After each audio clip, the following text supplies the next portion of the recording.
Welcome to the Resurrection Church podcast. My name is Bradley. I'm one of the pastors here at Resurrection Church in Greer, South Carolina. And if you're a part of our church, you know that. But this podcast might get shared beyond our church family. And so we're glad that you're listening in as well. We're in a series of podcasts that are really purposed to inform our church body and anyone else who might see this and want to participate, inform them about what we call is our strategic ministry partners. These are missionaries, ministers, missions organizations, ministries here in Greer and Greenville area, and also in different parts of the world that we are glad and happy to be able to partner with because they are doing really good work for the kingdom of God. And so this is an opportunity for you to be maybe refreshed in one of our ministry partners, or perhaps if you're new to Res Church, hear about this great opportunity for the very first time. And so I'm really glad to be joined today by one of our ministry partners, Dave Crooks. Dave, introduce yourself. Tell us who you are, what you're doing, what kind of ministry you're leading. Yeah, thanks, Bradley. I'm Dave Crooks, and I'm the executive director of Evans Training Center, which is located here in the Greer-Spartanburg area, kind of in Lyman-ish, off of 29. Evans Training Center is a residential program for men who have been struggling with chemical addiction. We're a Christian discipleship program, and we have a dormitory that holds 22 adult men.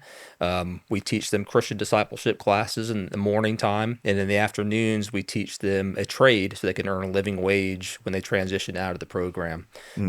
10 months long, so it's a long-term program, one of the longer options in our area, and we've been doing it in town since 2011. That's amazing. So I think people are, generally speaking, are pretty familiar with things like AA, NA. We also have another ministry in town called Miracle Hill that has something similar. Like, what would you say makes Evans Training unique and or different from things like AA and NA? You know, interestingly, this morning in our staff meeting, every morning at 7:30, we have a staff meeting. There's about 15 people in there, and a discussion just happens kind of on the fly this morning. It was about a guy who's in our program and has been there for maybe 5 or 6 months now.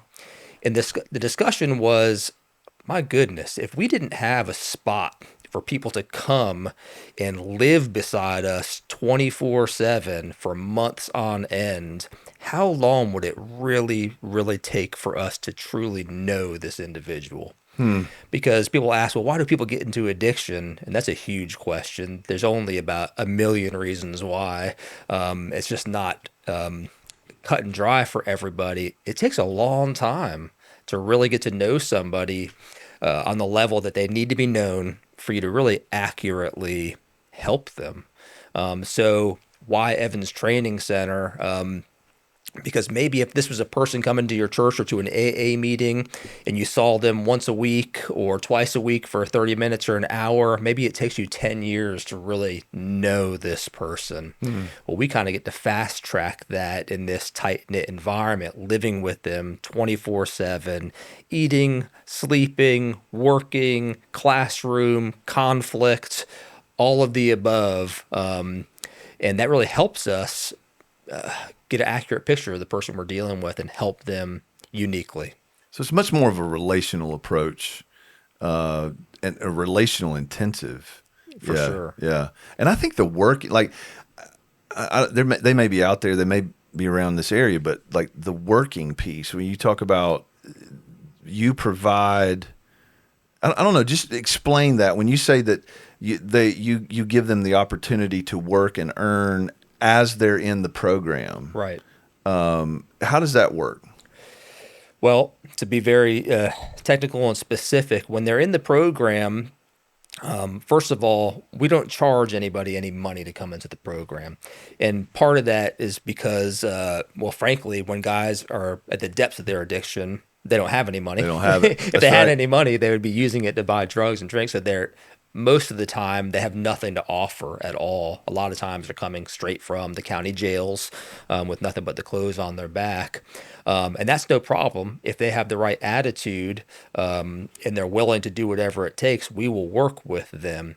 But also they need the self-respect of not just getting a handout while they're with us. Yep.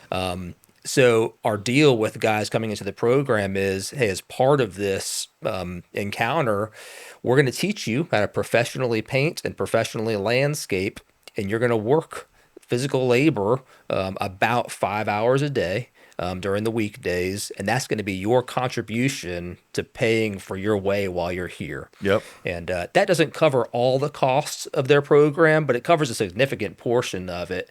So that's one. They're investing in their own recovery. And the second part is, well, there's more than two parts, but the second part might be, it's hard to go to a residential program and sit there for 10 hours a day hashing out all my problems and feeling sorry for myself 5 days a week. You can imagine that would just like drain you. Yeah. You can't do that. They got to do something. These classes are emotional. They're overwhelming. And 3 hours a day of that is enough. And then they need to get out and move. They need to sweat. They need to learn how to work with a bunch of other guys. Yeah. They need to put their hands to something and see the final result and have this self-respect that they did that. It's just really helpful for them to do something productive during the day. Additionally, it's one thing in the classroom how guys might present themselves in front of teachers or staff members. Maybe they could be on their best behavior in a classroom setting in the air conditioning when it's really comfortable. But then the real character issues tend to flare up on a job site when we go to do this job with excellence. Yeah. And maybe this gentleman's perspective is, well, this was a really emotional day today, so I should get a free pass on having to do a good job at work. And that gives us a great opportunity to minister reality to these individuals, which is actually, welcome to life. It's hard. We all have hard days, and we go to work and do what needs to be done because that's what men do. And we're going to do it with you, but you're definitely going to do it with excellence today, tomorrow, and the next day until that becomes your new normal. We don't just quit because things are hard. Yeah. Welcome to life. Wow. It's almost like rewiring the brain in that way. And I think, to me, this is not certainly not the only or maybe even the primary cool thing about Evan's training. But, I mean, this landscape crew and painting crew, we're talking about first-class operation. I mean, you guys have really invested in the right equipment and training, and you have really good people over those aspects. And I don't know, maybe not all of our Res family knows this, is that you guys actually tend to our lawn here. Yeah. And it's an additional way that we get to support the ministry, and we benefit from it as well because it's first class. It's always done well. Let's talk about and you've kind of already gone there with, kind of the opportunities, the teachable moments that working in the program presents, as well as like these guys being invested in their own recovery. Talk about the discipleship piece more. Like what does that look like? What kind of curriculum are you using? What are those classes like when they, those classes and conversations? Just give us a picture of how that works. Yeah. In no particular order. When the guys come into the program, they go through 5 different classes while they're there. And I would say they sort of increase in intensity as they progress through the program. For example, the first 30 days, we call that induction. And that's just really get acquainted with the rules and regulations, get a lot of grace, kind of wrap your head around where you are and what's going on, some basic scripture memory, learning how to have a daily quiet time, rules and regulations, just kind of, you're just getting to know us a little bit. We're just getting to know you a little bit. As long as you're decent and not causing a problem, that first 30 days is going to be okay. Yep. Also, during that time, he'll get assigned a big brother who's just a guy who's been in the program maybe a few months or longer. So he's not too far away from how this guy's feeling right now, and he can identify with, all the the ups and downs of those first 30 days. That first 30 days is actually the most vulnerable time for guys coming into the program. If we're going to lose somebody in the program, more than half of the time, it's in that first 30 days. And that's for a variety of reasons. One being we get a lot of guys from the county jails, and when guys are locked up in jail, they'll agree to a lot of things to get out of jail. Sure. And oftentimes they'll come and get a meal and a shower and a few days of sobriety, and then they're gone. And that's just how it goes. Yeah. So that first 30 days is up. Then they move into a class, which we call orientation. And now is when we're going to start really kind of pushing back on their attitudes, their behaviors, how they're interacting with others.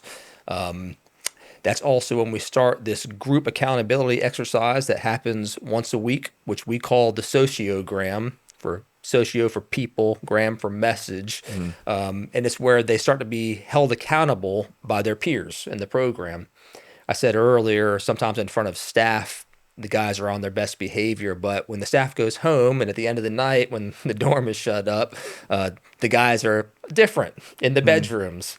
And so we're learning to help them be their brother's keeper, disciple one another even on some level, at least peer-based discipleship, being willing to say, hey, I love you enough to tell you the truth about the fact that you were this way in front of staff, but behind the scenes, you were this way, and if you maintain that attitude, it's probably going to kill you. You're going to go back into your addiction. Yeah. That's really hard and awkward at first to help guys learn to hold each other accountable, but we help them with that, and we govern that process so no fistfights break out or anything like that. And that really helps a lot. At the end of that second class, they'll do an exercise where they'll put their life story up on a whiteboard. And we kind of get a flyby overview of the high points of their life, what brought them to this point. And then we kind of start building off of that, our relationship with these guys. This whole time, while this is beginning and going on, their mentors, their teachers in the classroom, their job site leaders, on the painting and landscaping, these are also other men who have graduated long-term addiction programs. So these are guys who came in, as hopeless as they were, and now are thriving and succeeding. That helps tremendously. So those that we have really directly discipling the program guys are men who were there sometimes 2 years ago, sometimes 10 years ago, but they really can relate to what these guys are feeling, thinking, going through, their fears and anxieties, the struggles throughout the program. And additionally, if you're on staff at Evans, almost every staff member wears two hats. They wear their classroom hat, and then they wear their job site hat. So that might mean that your teacher, who was just kind of going over kind of some theory in the classroom with you, you're going to jump in his truck and he's going to be cutting lawns beside you all day long. Wow. So when you're rehashing what happened in class that day and you fall apart and you're crying, well, the guy running your crew understands why that's happening. They're going to shut that crew down and deal with what's going on with that guy. So eventually, if you watched our crews out here every time they came to cut, you can see somebody off on the side crying and somebody else with his arm around him praying for him, saying, you could do this. It's going to be all right. I know how you feel. We're going to push through this today. Things like that. The curriculum that I'm talking about is something that was developed over years at a program that I personally went through in Florida called Dunklin. And it's a mixture of Christian discipleship material, some AA style things peppered in there, some practical helps that are just really chemical addiction based scientific-y things. I don't want to call it a hodgepodge as if it's disorganized and but it kind of, there's elements that are a little bit of this, a little bit of that. I would say that the lessons themselves and the curriculum itself that we use really just becomes launching points for real discussions in the classroom day after day. So the guys are doing lessons and homework based on those lessons. we're sharing that stuff publicly, and then inevitably in a classroom with a whiteboard, we're going off on a rabbit trail and dealing with what's specifically going on with this individual right now and how it applies to this lesson. That's happening daily in all the classes. On the front end of the program, we're pretty heavy on taking personal responsibility for why you're in this place. More so than what happened to you, we're focused on what your decisions were that led you here. Not because one is more important than the other, but because we want a guy to start coming out of this denial, projection, minimization, the blaming other people, places, things, circumstances for why he's in this situation. Not that those things aren't real, but we just know that the path to personal freedom is really paved with someone taking personal responsibility for the decisions despite the difficulty that they've faced. So on the front end, we're really not letting them get away with much in terms of blaming other things for their problems. As they begin to take responsibility for their responses, I guess you might say, to the difficulties of life, we do go into a counseling sort of class, the fourth class they go into, which we call inner healing. And that's when we really are digging deep into the trauma of their past. A lot of forgiveness, a lot of mom and dad stuff. The majority of the men who come there, one of the things they have in common is either a non-existent relationship with dad or a really horrible one. That's a common theme for our guys. And then unfortunately, another common theme is they repeat that. A lot of them have kids but aren't in their lives. Yeah. And so dealing with the shame of what they have become, and then also dealing with forgiveness towards their parents who did that to them, is a regular ongoing theme. That class, that counseling part of what we do doesn't happen until we're about 6 months into the program. And I would say it probably takes that long for them to trust us to the degree that they need to trust us to tell the truth about some of this stuff. Sure. Then the last class we go through is called Discipleship. And it's kind of, okay, now that we have a better understanding of our sinner, sufferer personalities and how to deal with that, what does it look like to follow the Lord now? And that's how we kind of send them out the door. What does it look like to follow the Lord, serve in a local church, things like that. What do we do next? Start talking about transition and whether they're going to get a job, how we're going to help them with that, whether they want to stick around a little bit longer. And it's unique to everybody who's there. But throughout this whole process, and your question began with, tell me about discipleship. Over this long journey of at least 10 months and sometimes a year or longer, we really get to know these guys deeply, everything about them. And we're helping them to walk with the Lord in their individual ways and personalities, through their individual struggles, and demonstrating that beside them daily as our staff is doing it too. You know, every time I hear you talk about Evans and what's going on, like there's two things that really stand out to me. One is the intentionality of it. Maybe three things. The intentionality of what you do and how you do it. I mean, everything is purposeful. That's what I love. Everything from the classroom settings and the counseling opportunities, the, brothers mentoring younger brothers in the program at night, the moments when they're cutting grass to the classes and all of that. It's just so intentional. And I love that. I think the second thing is just the excellence that you guys do things with. I mean, if you have not seen the Evans training facility, from our church, go to Wade Hampton, take a left, head north, and you're what, 3 or 4 miles? Yeah, not far at all. 3 or 4 miles up on Wade Hampton on the left. Amazing facility. It's an amazing program. Everything's done with excellence. And I also, this is the third thing, this is weighty stuff that you're dealing with. When you get down into these, mom and dad issues and the shame of being disconnected from that, like, this is weighty stuff. Chemical addiction is a weighty thing. And it's really, really, really impressive what you guys are doing. But this is what I want our people to know.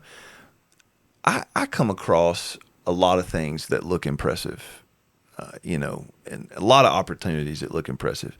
But our MO, our ethos here at Res has not been to just look for ministries that look impressive, might even be impressive, but really it's the people. You're the executive director, and I think what drew me initially to Evans Training Center was you and your story and what God's done in your life. So I want our people to get a little taste of who you are. Where did you come from? How did you end up doing this? Yeah. Because that to me is really what connected us. Okay. So Sure. Well, I got into this business, if you want to call it that, the hard way, which is how a lot of us get into this business. Somebody asked me, how do they get into Evans Training Center the other day? And I said, well, there's only one way, and I don't recommend it. But at 15 years old, I started using drugs. That's the fastest version I can get into. I was an angry kid. I had a chip on my shoulder. My parents got divorced when I was young, and I was angry about it. And I tasted alcohol for the first time at a young age, and I just loved it. It was everything I had been waiting for. It melted all those feelings of anger and fear and anxiety, and it gave me courage, and it felt great, and it soothed my emotions, and I was in love. Wow. I knew it early. And then, like addiction goes with chemicals, it was, I'm going to drink alcohol because it feels good, but I'll never do, this. And then in time, you do that. And then, I drank and I smoked pot, but I would never do cocaine like those real drug addicts. And then you do cocaine, and then it's, I did cocaine, but I would never, it just gets worse and worse and worse and worse. And that was my story. I just went from one violation of my conscience to the next, to the next, to the next, until I had made just a wreck of my life, and got bad enough where I decided, all right, well, maybe everyone's right, and I do have a problem, so I'm going to go ahead and stop now. And then that's when you realize, oh, crap, I can't stop. Wow. I could stop for a day or 3 days, and then I'm in it again, and the consequences are getting worse and crazier, and overdoses, and what a mess. That whole time as a young person, I was not a believer. I thought if God existed, he was probably pretty terrible, and I didn't want anything to do with him. So your home was not a Christian home growing up? Okay. No, not at all. So I'd heard bits and pieces of Christ, but it wasn't like a normal part of our family atmosphere at all. Someone who was a business partner of my father took notice of me. I was 20 years old, and my dad must have spoken to him on some level about what I was going through, and he just started befriending me. His name was Jeff, and one day I was in my dad's office, and Jeff was in there doing some business with my dad. My dad walked out, and Jeff just started asking me some really pointed questions about my life. And I thought, this is none of your business, man. Who are you? Right. But he persisted, and he invited me to his house, and he let me be around his family. He invited me to church, and he started trying to disciple me the best way he could, just being a friend. And so I ended up just being exposed to some good Christian people, which my perspective was that church was a bunch of hypocrites who didn't care about people like me or whatever. I was wrong. I ended up, it's kind of strange and odd. Like I was this kind of spoiled rich kid, city kid. My dad had money, and this church that I was brought to was it's called Triple Cross in Davie, Florida. It was a bunch of cowboys. Really? And I didn't fit in this group at all. Interesting. But they were just kind to me and loved me and friendly. And then one time Jeff said, I want to take you to meet some other friends I have. We're going to stay at my cabin I have in Okeechobee, Florida, and go to this church service in the morning. So I went with him. And what he brought me to was this drug and alcohol program in Okeechobee, Florida called Dunklin. And it was a graduation Sunday. And on that Sunday, there were about maybe half a dozen young guys, some my age, some a little older, and they were sharing testimonies about what God had done in their life. It transformed them from drug addicts into men of Christ who were free and happy and had joy and hope. And I just listened to these guys one at a time share their testimonies, and I was just taking it in. And we left that day to drive home.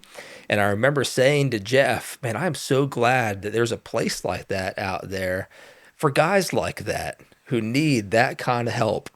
Wow. And it hadn't occurred to me why he even brought me there. That's how in denial I was. Wow. It's amazing. So, because you're still using it this point. Yeah, for sure. Yeah. For sure. I'm using and hiding it best of my ability. But I'm the only one who can't see it. Everybody else can see it. Wow. I just won't listen. I've wrecked cars at this point. I've OD'd. I've been arrested. The chaos is obvious to everybody except me. And then I don't know how to explain how I got to the end of myself. That's a common thing that people say. You got to let someone hit rock bottom. Well, where's that? That's various places for everybody. I don't know how you can define that. It's individual. Yeah.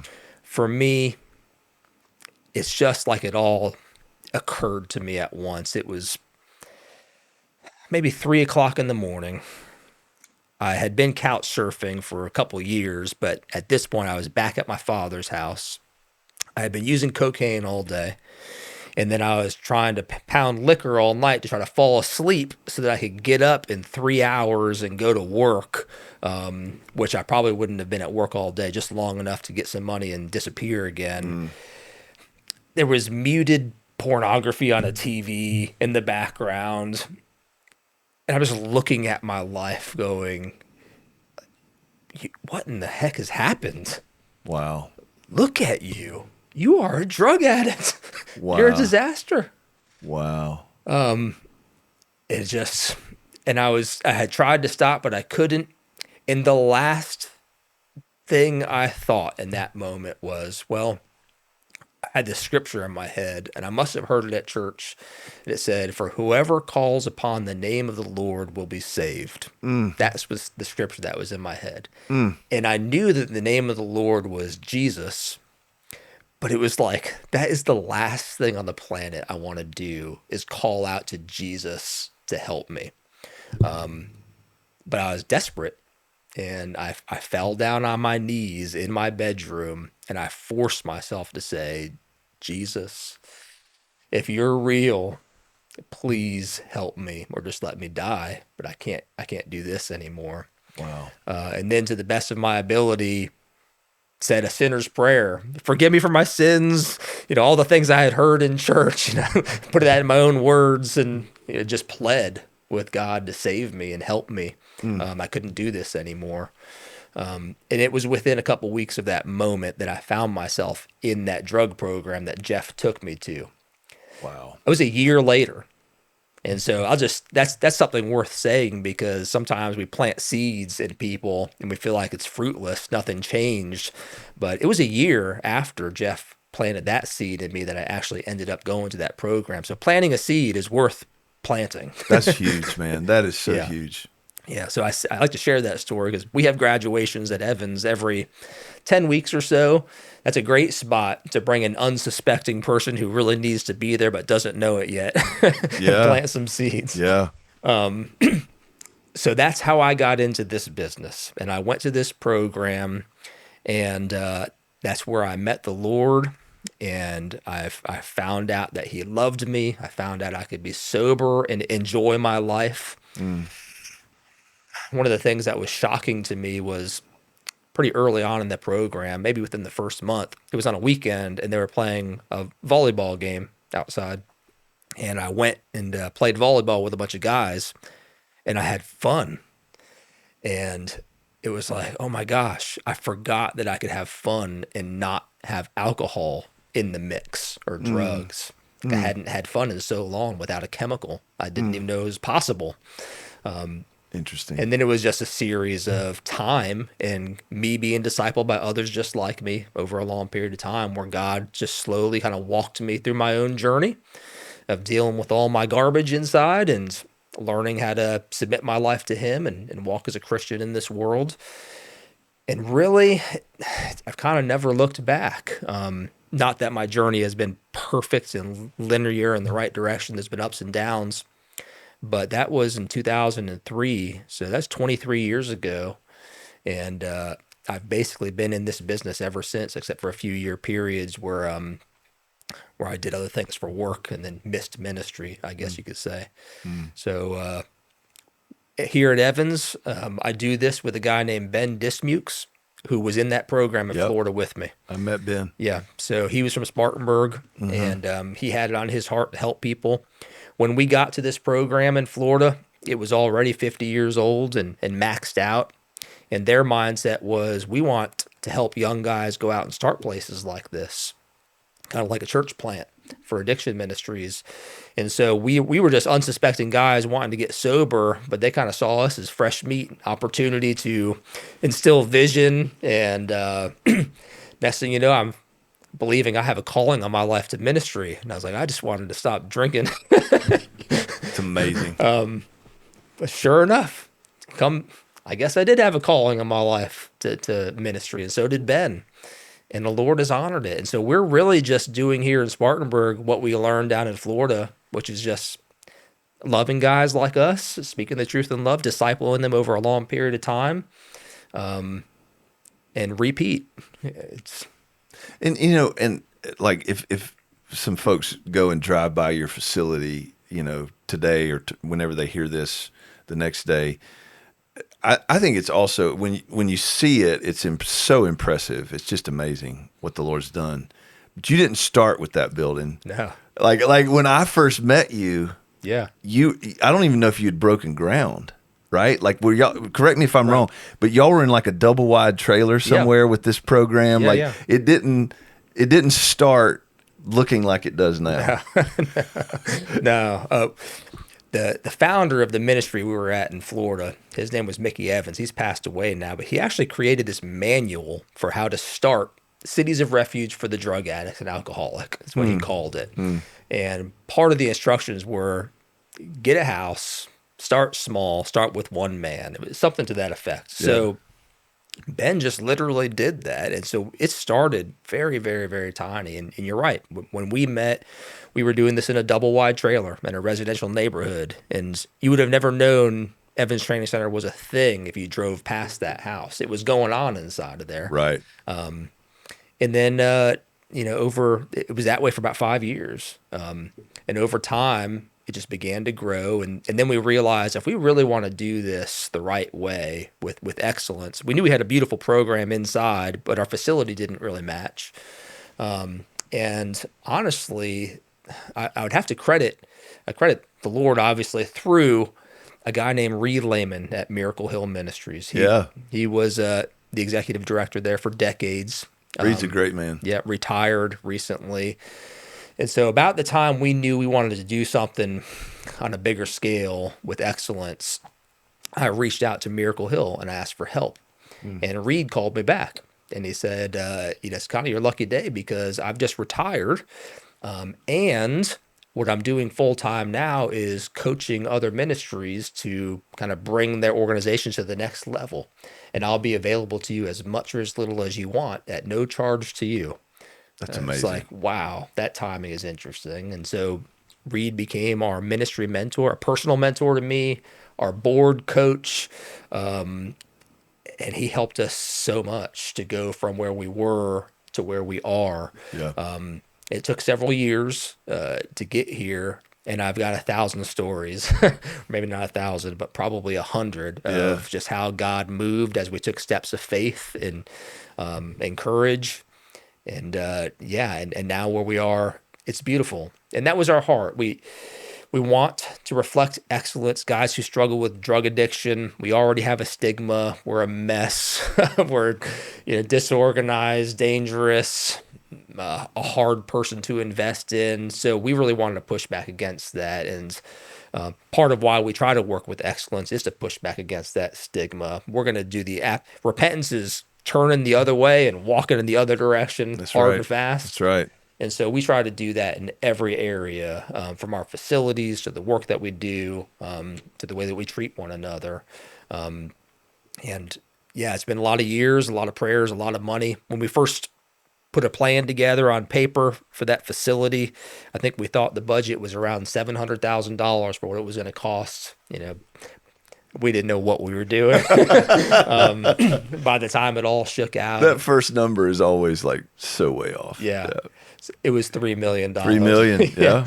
And But the Lord provided. I mean, it was what's so amazing. There's so many churches that have recognized God's doing something really special at Evans Training. yeah, And it's just been a joy to partner with you guys in the small amount that we have. I mean, it's like we're Res Church partnering with Evans Training is, we're a small slice of a much larger pie. There's a lot of kingdom orbiting around Evans Training, which I also love. yeah, Yeah. yeah. We want to reciprocate too, as much as we can. It's been a lot to take in. Yeah. God has been good to us. So tell us, so much to celebrate. Tell our folks, how can we be praying? We certainly want our people and anyone who hears this to prayerfully consider giving. You can give to Res Missions, and that there's a significant portion of that offering. It's all going to our ministry partners, but a significant portion of that's going to go to Evans Training. But you can also give directly to Evans Training if someone wanted to do that. In addition to that, tell us how we can be praying for you guys. Because here's what we know is that there's always tremendous fruit to celebrate when we're in ministry, but there's also some hard things that we all face. So Tell us about that. How can we pray for y'all? Yeah. Again, in no particular order, but just going off of what you said, it is heavy. Why do guys end up killing themselves with drugs and alcohol? A lot of reasons. And if you could imagine some of the most horrible reasons that some of those could be, we have heard them in our classrooms. Just devastating. There are some guys, when you hear their story, you're like, yeah, I don't even know how you're alive. I get why you are just destroying yourself with chemicals. I get it. There are others where you're like, what's your excuse, man? Right. It's a mix for sure. Yeah. But it is heavy. And so, pray for our staff that we can emotionally deal with this stuff.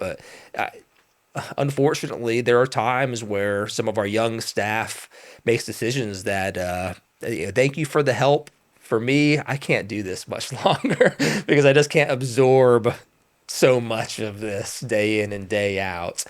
And then, so I'm just kind of sharing my heart. You could pray how you see fit. Right. The other piece of this, unfortunately, and this is true in addiction recovery work in general, whether secular or ministry-based, Christian-based, but there's a high failure rate for this. So, when guys have been stuck in the cycle of addiction for decades, it's not a simple, easy path to get out of it. So there's ups and downs. And we know, for instance, that 2 out of 3 men who walk into the doors at Evans Training Center are going to leave before they graduate the program. And a lot of those guys aren't going to make it afterwards. They're either going to go back to jail. Some of them are going to die. But we're building relationships with them for days, weeks, months in some case. And then they're gone. And then you hear they die. That's heavy. That's hard. Man, that's hard. I guess every ministry has you build relationships with people, and some people stay and some people go. But because of the nature of what we do, when our guys go, catastrophe tends to be following soon. And that's hard to do for years on end. So pray for resilience for the staff. We have a saying, some will, some won't, sow well. We're just going to keep sowing seeds. Our job is faithfulness over time. God's job is outcomes. Yep. And this is a long game. So just because Junior is floundering at the moment doesn't mean in 5 years he still will be. And we've been doing this long enough now that we've seen that where guys will leave and struggle for a couple more years, and then we hear from them 5 years later, and their life is beautiful, and they're filled with gratitude, and they're grateful, and so. But in the moment, there's just heavy days and heavy weeks. There's heavy months. Yeah. So you could pray for us for that, and then the guys who are, I guess I look at the program. I mentioned earlier, all the staff are guys who've graduated the program or a program like this. So they're in different levels of development as well, and they need to keep on growing. So for the first time, some of them are buying their own house. One of them got engaged this past weekend. They're starting their own families. They're having kids. Yeah. So just pray for positive momentum for our staff, that these guys would continue to grow. They're becoming leaders in their own different churches. Our staff collectively, I think, are members of a dozen different local churches. We want them to continue to grow and lead and prosper and be good examples for the young guys coming into the program. That's for sure. And then for Evans as an organization and for our board, just wisdom to know what we should do next, when we should do it, how we should do it. The need is astronomical in our area. And if I let other people kind of push us into what others think we should be doing right now, we could really create a bunch of chaos. Yeah. We have a sweet spot with working with about 20 to 30 guys at a time. That works really good for us. We're open to doing more, but in the right time and in the right way. And I want to be careful about that. One of the most common questions I'm asked, and somebody is thinking it now listening to this, is what are you going to do for women? That comes up again and again and again and again. And somebody was already thinking that. And the answer is, I'm open to that in the right time, in the right way. But in the helping people business, it is really easy to hurt people badly if you rush into this kind of stuff. So we just need wisdom as an organization to go at God's speed, and to go through the doors that God opens and not try to bust down doors and get ourselves super busy and overcommitted and end up hurting a bunch of people, or making a very shallow impact in a wide group of people. We prefer to make a real deep impact in a small group than a shallow impact in a large group. That's kind of our philosophy. But, yeah. Paul says in Ephesians, we are God's workmanship created in Christ Jesus for good works, which he prepared in advance that we should walk in. Mm-hmm. And I heard someone say one time, I'm not called to every conceivable good work. Yeah. I'm called to prepared works. Mm-hmm. And it's like, I think when a ministry is fruitful, and this is where you are, like you've done, it's maybe not the best way to say it, but you've done the time, as it were. Like you did the time in the double wide in a neighborhood, and you're trying to convince donors to like, hey, I know this looks kind of sketch, but we're actually doing some good work here. Right. Now it's different, I mean, you could parade donors by that facility, and they're going to be like, this looks awesome. And now you're at a place where there's so much you could do. Yeah. What is it the Lord's saying? This is what I have for you to do. And I think that's a big thing to pray. Yeah. Big thing to pray. And my heart also goes out to you with the success rate and what it, like years ago, before I even knew about you, I think I had sent 6 or 7 guys to Miracle Hill, to their men's program. Yeah. What's it called? Overcomers. That's right. And only one had finished the program and was sober. Yeah. And I called up there, And I was like, yeah, I want to talk to the man in charge. Right. And I was upset. I said, listen, either I'm doing something wrong or you're doing something wrong. I've sent you 7 guys and 1 is sober. And literally on the other end of the phone, this is what I heard.